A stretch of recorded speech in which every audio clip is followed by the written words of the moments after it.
ఆహా, నజరేతు నివాసియగు యేసు, మాతో నీకేమి పని? మమ్ము నాశనము చేయ వచ్చితివా? నీవు ఎవరివో నేను ఎరుగుదును, నీవు దేవుని పవిత్ర మూర్తివి అని అరిచెను.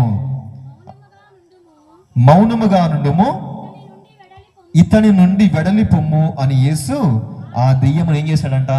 గద్దించాడు. Praise the lord, praise the lord, praise the Lord. సాతాను ఏమంది? దూరంగా ఉన్న దేవుని చూసి, ఓ నజరేతు నివాసియగు యేసు, నీవు మాతో ఏం చేయాలనుకుంటూ ఉన్నావు? ఏం చేయడానికి వచ్చావు?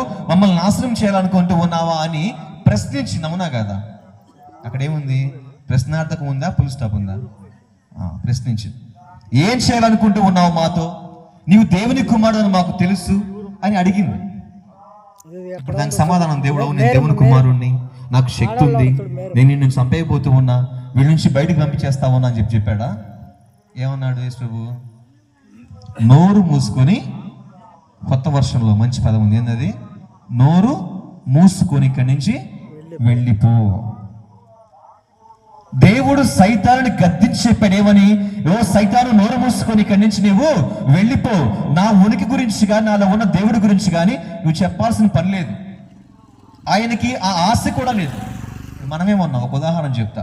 మనం ఒక మంచి పని చేసాం అనుకోండి, ఏం కోరుకుంటాం? అందరూ కూడా మెచ్చుకోవాలని. అది కూడా సైతాను శోధనే. నిజంగా నీకు శోధన అంటే ఏందో తెలిస్తే అన్నీ మనకు శోధనలే. ఆ మెప్పుని సైతము కూడా దేవుడు కోరుకోలేదు. ఏమంటూ ఉన్నాడు? సైతాను, వీడి నుంచి నీవు వెళ్ళిపో. కొన్నిసార్లు సైతాను నేరుగా వచ్చి అడిగిద్ది. ఇప్పుడు రెండవ రకం చూసుకుందాం యేసు ప్రభు జీవితంలోనే.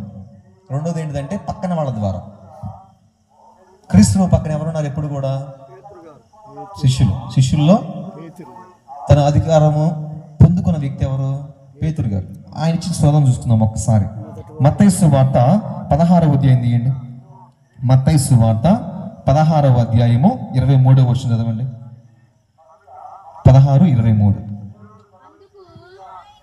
అందుకు ఆయన పేతురుతో, ఓ సైతాను, నా వెనుకకు పొమ్ము, నీవు నా మార్గమునకు ఆటంకముగా ఉన్నావు, నీ భావములు మనుష్యులకు సంబంధించినవే కానీ దేవునికి సంబంధించినవి కావు అని. Praise the lord, praise the lord, praise the lord.